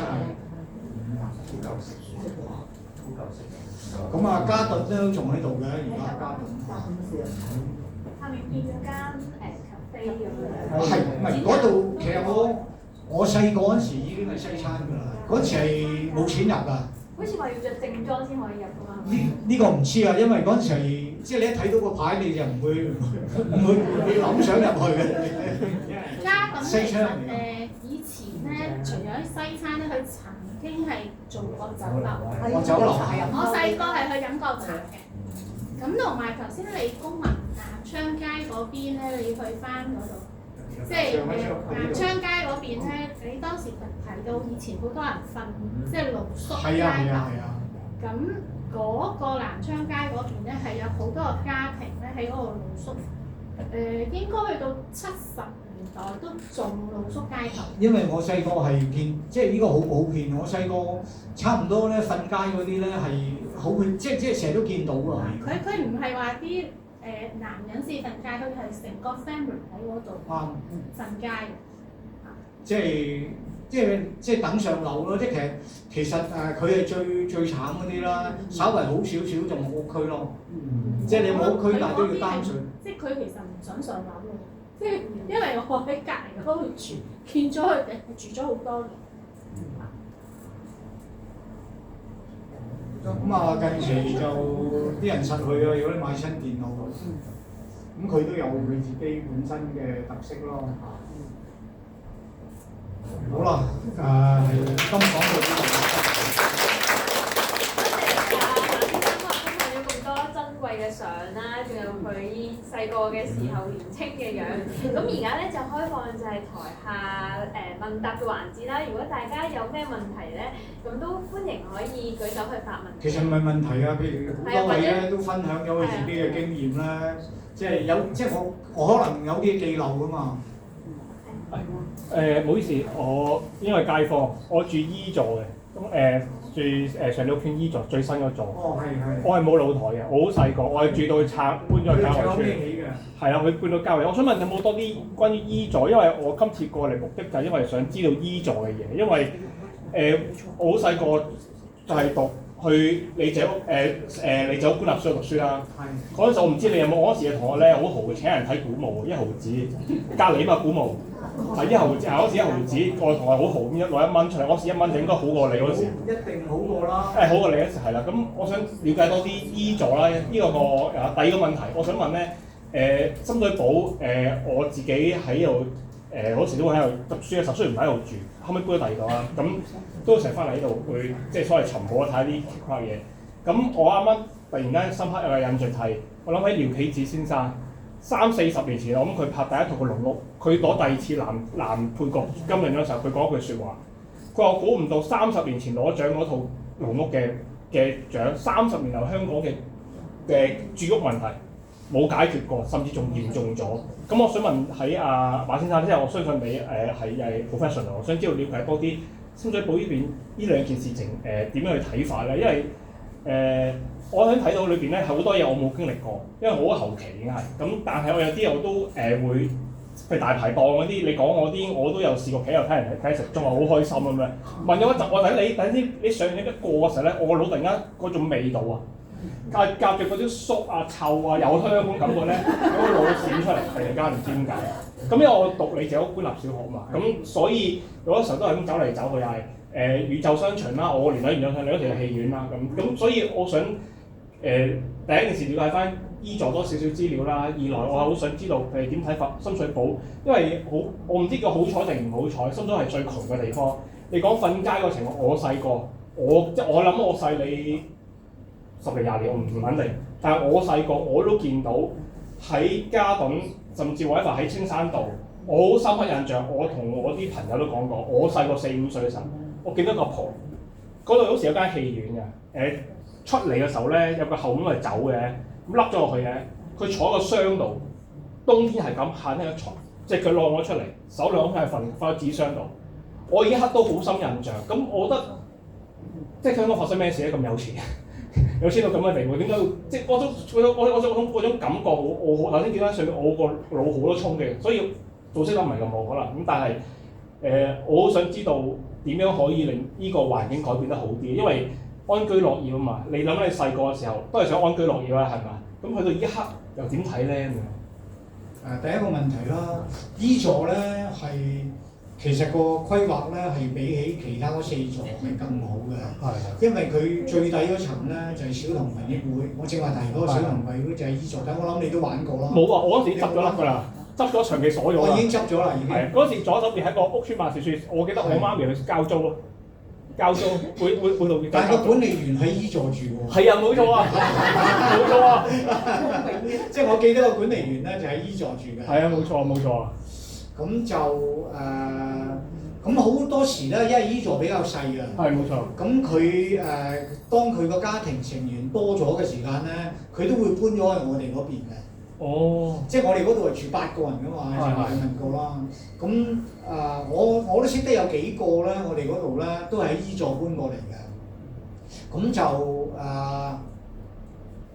仲有啲咩啊 E 座？跟住東丫島街嗰邊有個公園咯，係個好細嘅3屋苑公園仔係，但係就但係你有冇個球場踢波？有後面後山度啊嘛。即係你行上去石級。我知啊，係啊，我懷疑緊咧，你嗰時掘嗰啲窿喺斜坡度咧，我有爬過嘅。係啊，快啲啊嘛。係啊，我有份㗎。我幫你踢波。我細個就係咁樣著住拖鞋爬上去，跟住玩快啊嘛。第二個問題咧就係嗰個房屋問題咧。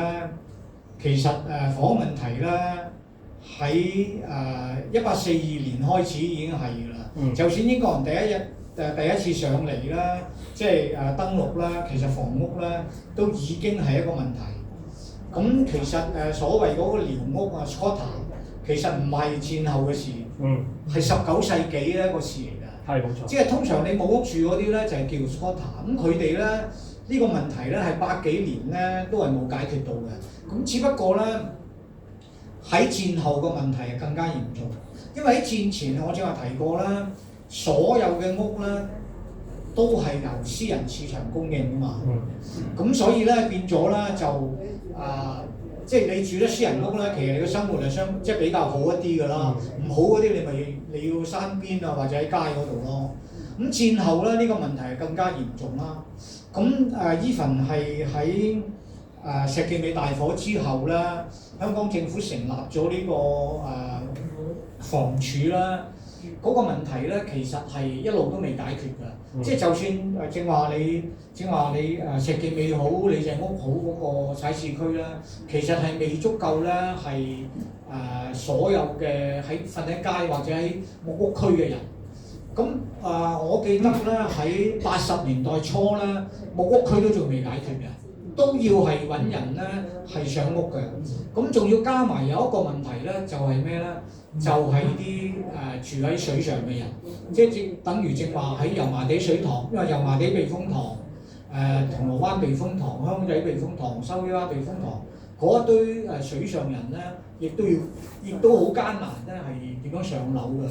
咁所以你永遠咧嚟講咧，嗰個供同埋求咧，都係冇辦法可以平衡到㗎啦。咁其實到今時今日咧，香港政府嘅租務市場其實係佔咗一半以上㗎嘛。即係比起嗰陣時咧係好好多啦已經。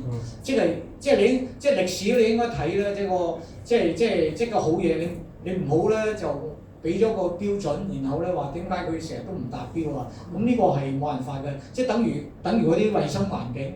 嗰陣時我哋咧啲衞生環境咧，我哋覺得係即係好正常嘅，係即係，但係而家梗係唔可以啦。而家我哋即係改善咗咁多咧，咁就覺得嗰堆嘢係唔正常咯。但係你翻轉頭嗰個年代啦，其實冇錢，污糟邋遢，個社會好多呢啲黃賭毒，但係我哋一樣係咁樣生活。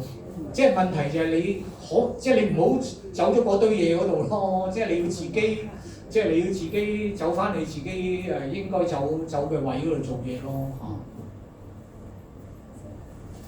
同埋我想問下咧，嗰個年代咧，你有冇即係而家講嘅主教山咧？係。其實你行過嗰邊都行過。其實嗰陣時你有冇細路仔會上嗰個山玩，同埋有冇入過去見到下邊其實可以係咁靚。主教山咧，佢開咗之後，我入過好多次。之前我係未去過嘅，我反而邊度去過？主教山前邊咧我就去過。主教山前邊咧就係花墟，點解會去嗰度咧？睇波。爬上去嗰度睇波，咁但係後期咧差佬都唔俾上啦，喺底下嗰度攔住咗咧，就唔俾上喺主教山後面睇波嗰度。咁嗰度咧我都爬過上去睇波㗎，就係睇南巴大戰。即係啲街坊冇講過。冇講過嗰個底下嗰度。但係但係佢個歷史已經係講咗出嚟㗎啦。即係佢哋而家揾翻晒咧，當年起主教山嗰個承建商，亦都揾翻晒當年嗰個工程師，咁同埋即係其實我自己都講過一個 talk 咧，關於嗰件嘢㗎。係啊，就即係佢一揾到嗰陣時咧，裏面嗰堆嘢咧，我都係長春社嗰個，即係以前嘅長春社講嘅，即係都係同佢哋講嚇。咁即係嗰件嘢究竟即係主教山嗰個儲水庫係應該點樣處理咧？咁其實呢啲儲水庫咧，其實係香港好多嘅，當年多到不得了嘅，而家都仲有幾個喺度㗎，即係除咗主教山都仲有㗎，即係喺Kings Park嗰度有啦，喺中環嗰度都有嘅。但嗰啲唔開放㗎嘛？唔開放㗎，因為佢水務署佢自己係唔開放嘅。主教山都好似未開㗎嘛？開咗，即係可以俾你去啦而家。咁裏邊嗰個結構咧都值得睇嘅，因為如果你去過大潭，你有冇去過大潭睇嗰啲建築咧？係相當似㗎嘛，即係嗰個都係嗰個年代嗰啲嘢嚟嘅。咁你可以作一個對比咧，嗰陣時嗰個建築咧係點樣咯嚇。或者補充一下，即係主教。可能佢冇電咁緊要啦，我哋聽到 OK。補充一下主教山，因為我就後生過你少少啦。咁其實以前我哋細個嗰時咧，走去花墟睇波，雖然我係女仔，我都有自己走去玩，因為住喺附近。但係咧，行到某一個高度之後咧，我哋就唔會再上去㗎啦。因為主教山當年上高咧係有木屋區嘅，咁你過咗即係摘花摘到某一個位咧，你就好翻落嚟啦。因為你再上去咧，你係會有危險嘅，因為嗰度住咗唔知嗰啲人中唔中意你上去。因為當年深水埗即係賣白粉啊，係好平常嘅，喺條街度都賣白粉嘅。我亦都住過喺一個白粉格樓上，咁所以你係要好知道要點樣保護自己，玩到咁上緊要翻轉頭。多謝你啊！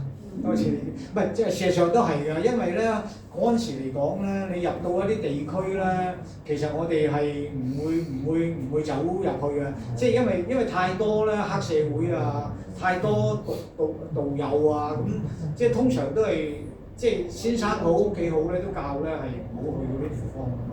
咁所以咧自己都即係有個警惕性咧，比較少去嗰啲地方咯。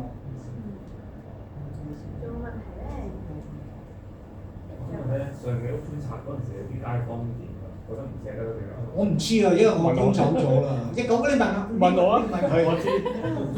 有人頭先你講個管理員咧，我同佢一齊搬咗嘉圍村。係咪姓郭㗎？有兩個㗎，一個姓郭，一個姓梁。係咯，姓郭嗰個我記得。跟住有啲搬咗碼頭圍。係碼頭圍好多。好多。跟住有啲就唔肯咧，就先我識嗰。仲有咩啊？新土瓜灣個新就話會拆嗰個咩同唔係新樂民新村係有人判樂民新村係啦。咁啲同學仔朋友都走散晒嘅。咁都係後尾都有好似咁啲街坊鄰里係好嘅，因為咧都會走翻出嚟見翻大家嘅。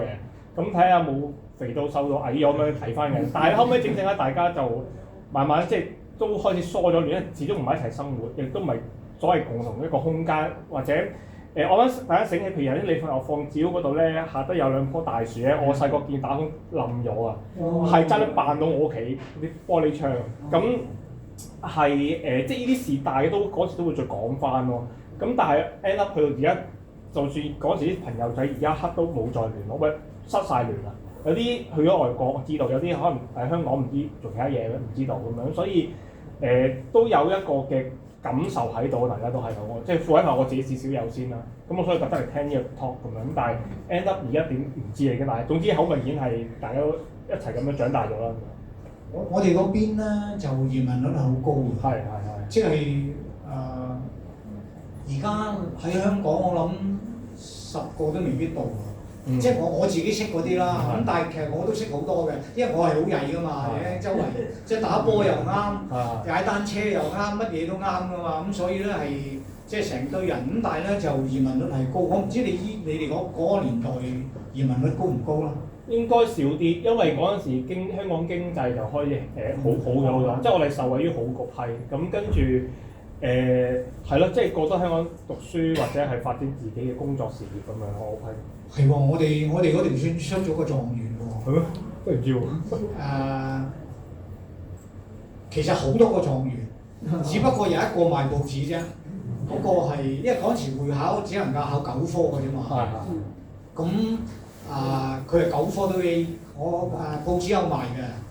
咁佢爸爸咧係教車師傅，我考車牌佢教嘅，所以我知道咧就係即係佢個掂啦。但係佢好早已經移咗民。哦，我特登諗件趣事就係我嗰邊咧細個咧朝頭早有人咧掛鸚鵡喺度曬太陽嘅，唔知邊個教講粗啊！我一見到人行我就抽鬧。鸚鵡係最易嘅，你講乜佢就講乜㗎啦。跟住後尾咧唔知邊個咧嫌我嘈毒瓜咗佢。哇！而家好唔掂喎！而家唔掂啦，梗係。即係嗰陣時咩啫？而家你去漁農處真係好唔掂。係啊。咁啊，同埋我記得你頭先你幅相啦，咪有個草地，跟住有個我記得我識得地下嗰個人咧，佢從來唔帶鎖匙翻屋企，因為佢有個窿爬入去咗，個路頭爬入去就開門係啊。佢從來都唔帶鎖匙翻屋企，係好，因為佢條細粒咧，小學咁上下，我呢個年代小學已經自己翻學課㗎啦嘛。不過有一樣嘢都得意嘅咧，就係其實咧喺信寧道同埋保安道嗰度咧，其實都有一堆黑社會嘅，但係我哋嗰幾座咧係冇一個人係黑社會喎。呢樣嘢我覺得好奇怪咯。不過頭先近啊，只要你入咗會就全部都。唔係啊，即係喺晒你自己屋村嗰邊㗎嘛，我記得係。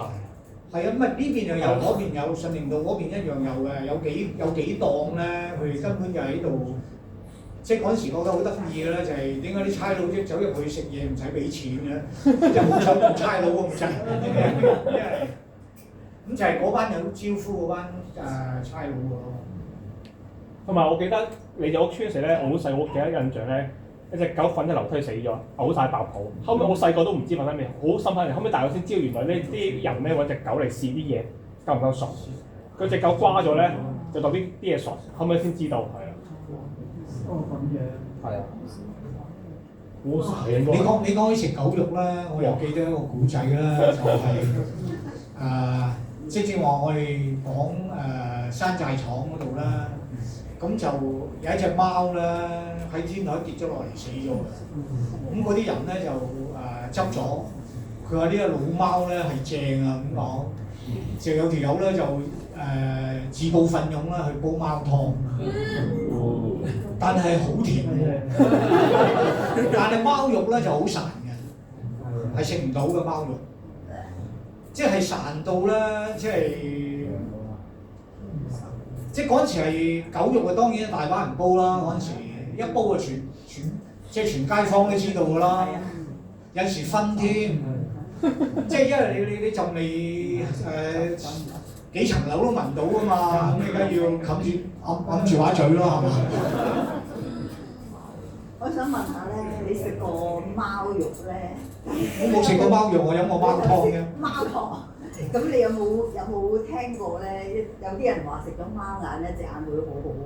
我唔知喎，即係以形補形啊！係啊。好，咁仲有個問題咧，如果係頭先提及嗰個富商王東咧，係一條街叫條東街。係啊係啊。咁點解條街會變咗條私人街？會個名嚟係嘛？你當私人街嘅？唔係，其實唔係私人街，因為喺政府咧改條街名嗰陣時咧，佢係會諮詢咧地方嘅，即係你而家見到好多街名都係華人街名啦，咁就係啲華人自己咧係提出嘅，即係有好譬如因為黃耀東啦喺深水埗係好多物業啊，咁佢係亦都好照顧咧呢班人嘅，咁所以嗰陣時即係做嗰條街名嗰陣時咧，就啲人咧就提佢個名，咁政府自然 OK 啦，因為佢都做咗咁多好嘢。唔係叫私家街。唔係私家街，因為所有冇私家街呢樣嘢㗎。跟住你成日有個叫李寶龍路嗰陣時，好似話係私家街。即係我諗，如果係私家街咧，就唯一有嘅咧就係軍佬，即係三軍啊，三軍佢自己擁有嘅，咁你政府係見唔到嘅。咁另外就係政府自己可能某一種用途咧，佢嗰條街咧唔俾你入去，咁佢咧就會即係因為呢啲你私家街一定要賣憲報㗎嘛，即係如果你入去咧，你就侵犯人哋嗰個權利㗎嘛，即係等於你自己間屋啫嘛。咁你一個公眾嘅地方，你係除非好特別嘅用途咧，佢先至係唔俾你普通人使用嘅啫。譬如嗰度係舉個例就係，譬如嗰度係一個炸藥庫咁佢可能有必要咧係要將嗰條路咧係即係唔俾普通人入啊，咁咪即係或者取消咗佢，或者佢做第二樣，即係所謂私化咗、私有化咗咯。咁但係理論上所有道路咧都係任何人都用得㗎嘛。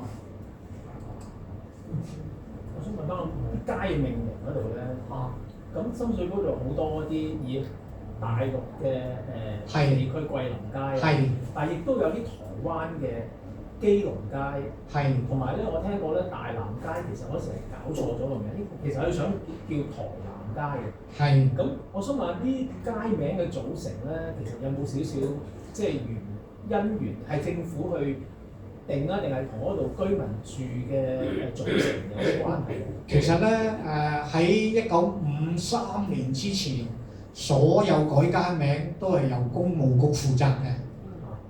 咁1953年之後咧，就交咗俾市政局，由市政局有個committee 叫做改街名嘅 committee 嘅。咁個改街名嗰啲咧就係正話我講咧，佢就會諮詢當地嘅人，究竟即係你有咩提議啊咁佢未必接納嘅。